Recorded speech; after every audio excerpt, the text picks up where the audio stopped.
স্বাগত মুখোশ উন্মোচনে, সাথে আছি আমি সাজ্জাদ। দর্শক, দিনে দিনে অদৃশ্য জালের মতো সমাজের ঘাড়ে জেঁকে বসেছে অপরাধ। পাল্টাচ্ছে অপরাধের ধরন, রং, রূপ সবই। যার সাথে তাল মিলিয়ে অপরাধীরাও তাদের কৌশল বদলাচ্ছে, আর এর ফলে প্রকৃত অপরাধীরাও ধরাছোঁয়ার বাহিরে থেকে যায় বেশিরভাগ সময়। তাদেরই মুখোশ উন্মোচন করব আজকের পর্বে।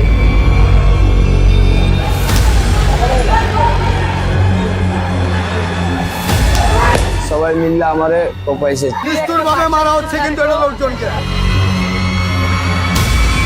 ওইখানে কোপাকুপি করতে করতে এখানে আসছে। 12, 14 থেকে 16 বছর বয়স। আমাকে টক্কর দিব এমন কোন মারপুত আছে? পুরো শান্তি করে রাখছে।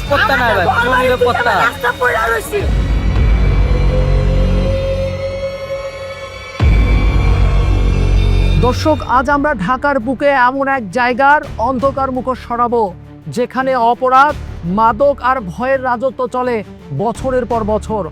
মোহাম্মদপুরের জেনেভা ক্যাম্প, যা একসময় ছিল উদ্বাস্তু শরণার্থীদের ঠিকানা, আজ তা পরিণত হয়েছে অপরাধ সাম্রাজ্যের অন্ধকার ঘাঁটিতে।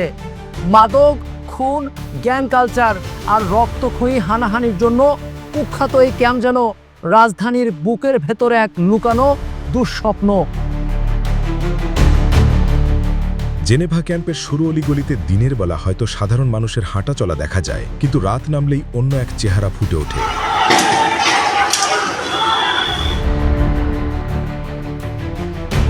মাদকের লেনদেন চলে প্রকাশ্যে, ইয়াবা থেকে আইস, সবকিছু পাওয়া যায় একদম সহজে।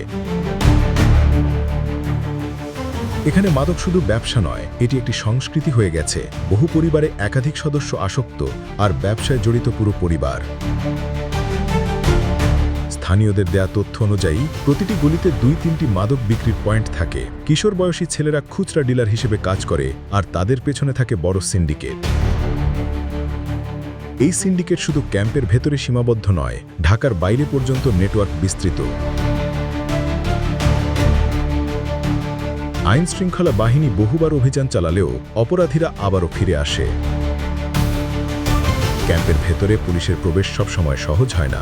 একদিকে গলির জটিল গঠন, অন্যদিকে স্থানীয়দের ভীতি, সব মিলিয়ে অপরাধীরা এখানে নিরাপদ আশ্রয় পেয়ে যায়। এমনকি বহুবার দেখা গেছে পুলিশের টহল দলকে ঢুকতে হলে স্থানীয় দালালদের সঙ্গে যোগাযোগ করতে হয়। সুরি রোড থেকে আমরা চাপাতি এবং সামুরাই প্রস্তুতকারক 2 জন কারিগরকে আমরা গ্রেফতার করেছি এবং বিভিন্ন যন্ত্রপাতি এবং মালামাল উদ্ধার করেছি। তার মধ্যে রয়েছে শাবল, তারপরে চাকু, ধারালো ছুরি, টর্চ লাইট, প্লাস্টিকের বস্তা, রশি। এখানকার সবচেয়ে ভয়ঙ্কর দিক হলো কিশোরদের গ্যাং কালচার। 12-13 বছর বয়সী শিশুরা অস্ত্র ধরে, খুন খারাপিতে জড়িয়ে পড়ে। গ্যাংগুলোর মধ্যে আধিপত্য বিস্তারকে কেন্দ্র করে মারামারি, হামলা, এমনকি হত্যাকাণ্ড ঘটে নিয়মিত। দোকানের কোপায় যায়, এর কোনো কারণ নাই। ওইখানে কোপাকুপি করতে করতে এখানে আসছে। প্রত্যেকটা বাচ্চার বয়স 12, 14 থেকে 16 বছর বয়স। এরা প্রভাবশালী রাজনৈতিক নেতাদের ছত্রছায়ায় থাকে, আর বিনিময়ে নেতাদের জন্য মিছিল মিটিংয়ে শক্তি প্রদর্শন করে। এদের কাছে যে অস্ত্র, একটা সাধারণ মানুষ এগুলো রাখবে না কোনোদিন। আমরা এলাকাবাসীর নিরাপত্তার জন্য রাত হলেই আমরা বিভিন্ন জায়গায় টহল দিই। ক্যাম্পের ভেতরে এক একটা গ্যাং অন্য গ্যাংকে নির্মূল করার জন্য মারাত্মক আক্রমণ চালায়। রাস্তায় খোলা ছুরিকাঘাত, আগ্নেয়াস্ত্রের ব্যবহার, এমনকি হাতবোমা পর্যন্ত ব্যবহার হয়েছে একাধিক ঘটনায়। পুলিশের ডাটায় দেখা যায় গত কয়েক বছরে ক্যাম্প এলাকায় ছোট বড় মিলিয়ে ডজনখানেক হত্যাকাণ্ড ঘটেছে, যার বেশিরভাগই গ্যাং দ্বন্দ্বকে কেন্দ্র করে। অটোরিক্সা দিয়ে আইসা দাপ করে এক জায়গায় থামায়, মনে করেন যে যা আছে মনে করেন কোবায় কাবা সব নিয়ে যায়। 10-12 জন চাবাড়ি মানে সামরালিয়া খাড়ায়, আপনিও মনে করেন এখান থেকে ভাগবে। পদক্ষেপ আমরাই নিচ্ছি না তো পুলিশ কিভাবে নিবে? কারণ আমি তো ভয় পাচ্ছি তাদেরকে।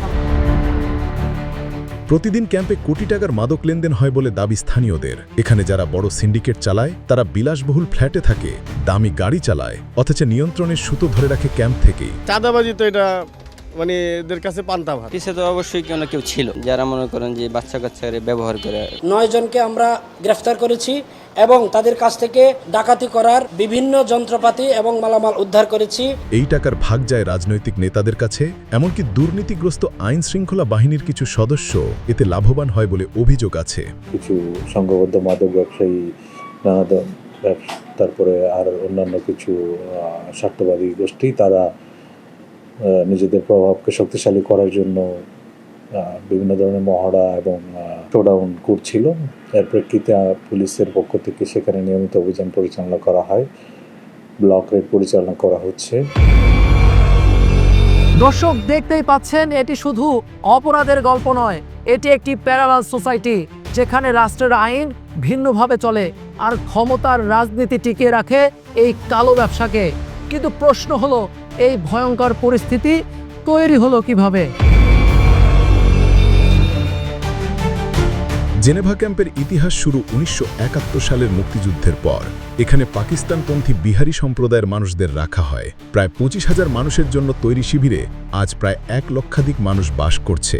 এই মহিলা মানুষ থাকতে পারে, এতে আবর্জনা গন্ধ টন্ধতে তো বিমারিও হতে পারে। অনেক কষ্ট হয়, কি করবো, বসবাস তো করতে হবে না, আমাদের তো আর জায়গা বি নাই যে যেতে পারবো। সংকীর্ণ গলি, অপর্যাপ্ত স্যানিটেশন, কাজের অভাব সব মিলিয়ে হতাশার পরিবেশ জন্ম নেয়। ক্যাম্পে থাকতেছি, রিলিফ ক্যাম্পে, you must provide me all basic needs and basic right.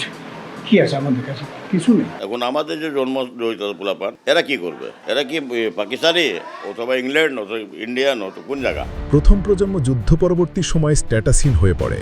Bangladesh সরকার ও আন্তর্জাতিক সংস্থার ত্রাণ দিয়ে দিন চললেও স্বাস্থ্যই সমাধান হয়নি। প্রজন্মের পর প্রজন্ম ধরে নাগরিক অধিকার, শিক্ষা, স্বাস্থ্য, কর্মসংস্থান থেকে বঞ্চিত হয়েছে ক্যাম্পের মানুষ। এই অবহেলা থেকেই অপরাধের জন্ম। ঘর বাড়ি লুট করেছে, ঘর বাড়ি ভেঙেছে, দোকান লুটপাট করেছে, দোকান যেন ভেঙে দিয়েছে, এবং নিরীহ মানুষ রাত্রে যেন শান্তিপূর্ণভাবে যেন ঘুমাতে পারতেছে না। কাজ না থাকায় তরুণরা ছোটখাটো চুরি ছিনতায় জড়িয়ে পড়ে।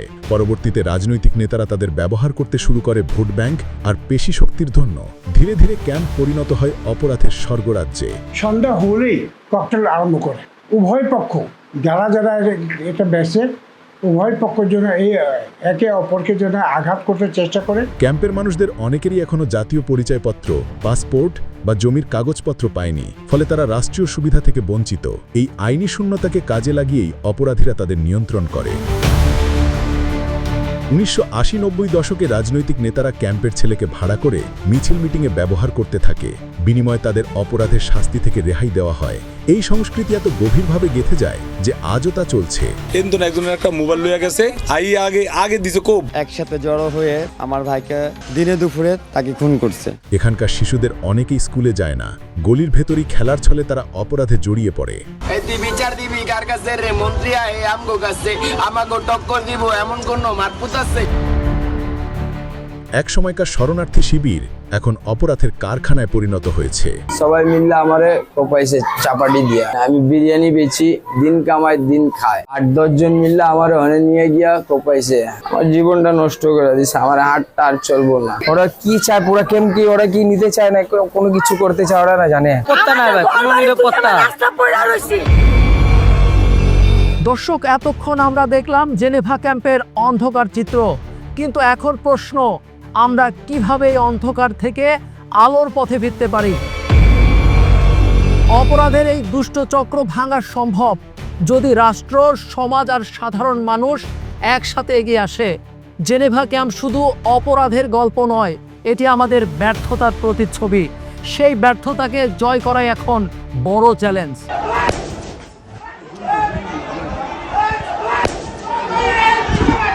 আমার জামাই বাইরে গেছে, ওনার গুলি লেগেছে। মাদক ব্যবসায়ীরা ঝগড়া করতে আসে, এর মধ্যে ভালো মানুষও চলে যাচ্ছে। আমরা বাসা থেকে বের হতে পারি না, দোকানপাট খুলতে পারি না। আমরা বাল বাচ্চা নিয়ে আমরা কোথায় যাব বলেন? এটা সমাধান খুঁজতে হলে প্রথমেই বুঝতে হবে এটি শুধু অপরাধ নয়, এটি একটি সামাজিক রাজনৈতিক সংকট, আইন শৃঙ্খলা বাহিনীর চ্যালেঞ্জ।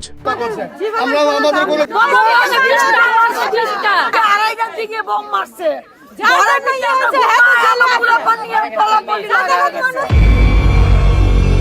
দর্শক, একটি ক্যাম্প যেখানে মানুষের বেঁচে থাকার অধিকার থেকেই বঞ্চিত করা হয়েছে, সেই ক্যাম্পেই সময়ের সঙ্গে হয়ে উঠেছে অপরাধ সাম্রাজ্য। ইতিহাসের এই ট্র্যাজেডি আজ সমাজের জন্য ভয়াবহ হুমকি।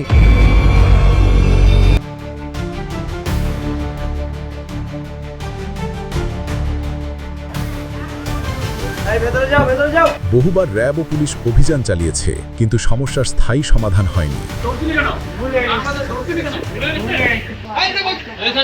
কারণ মাদক সিন্ডিকেটের সঙ্গে জড়িত শক্তিশালী রাজনৈতিক মহল। আইন প্রয়োগের ধারাবাহিকতা না থাকলে অপরাধীরা আবারও ফিরে আসে। বাহিনীসমূহের মধ্যে সুসমন্বয়ের মাধ্যমে এই অভিযানটি পরিচালিত হচ্ছে। জেনেভা ক্যাম্পকে অপরাধের ঘাঁটি থেকে মুক্ত করতে হলে এখানে বসবাসকারীদের স্থায়ী নাগরিক অধিকার নিশ্চিত করতে হবে। তাদের জন্য সঠিক বাসস্থান, শিক্ষা, চাকুরি ও স্বাস্থ্যসেবা নিশ্চিত করতে হবে, না হলে অপরাধ থেকে বেরিয়ে আসার পথ খোলা হবে না। বিশ্বের বিভিন্ন দেশে শরণার্থী ক্যাম্প অপরাধের ঘাঁটিতে পরিণত হয়েছিল, কিন্তু সরকার, এনজিও ও আন্তর্জাতিক সংস্থার যৌথ উদ্যোগে সেই সমস্যা অনেকাংশে সমাধান করা সম্ভব হয়েছে। যেমন কলম্বিয়ার বস্তি এলাকায় সামাজিক পুনর্বাসনের মাধ্যমে অপরাধ কমানো গেছে। ইতিমধ্যে আমরা জেনেভা ক্যাম্পে একাধিকবার অভিযান চালিয়ে বেশ কিছু অপরাধী এবং দেশীয় অস্ত্র উদ্ধার করেছি। এর বাইরে ওখান থেকে বেশ কিছু মাদকদ্রব্য উদ্ধার করা হয়েছে। কিশোরদের অপরাধ থেকে ফেরাতে খেলাধুলা, কারিগরি শিক্ষা, পুনর্বাসন কার্যক্রম নিতে হবে। শুধু গ্রেপ্তার করলেই সমাধান হবে না। দর্শক, জেনেভা ক্যাম্পের অন্ধকার আসলে আমাদের সমাজের অন্ধকার। যাদের আমরা অবহেলা করেছি তারাই আজ ভয়ঙ্কর বাস্তবতায় রূপ নিয়েছে। মুখোশ উন্মোচনের আজকের পর্ব এখানেই শেষ করছি। আমি সাজ্জাদ হোসেন বিদায় নিচ্ছি এই বার্তা দিয়ে, অপরাধের সমাধান শুধু পুলিশি অভিযান নয়, সামাজিক দায়িত্ব আর মানবিক উদ্যোগই পারে অন্ধকার ভাঙতে। আলোর পথে হোক আমাদের সবার যাত্রা।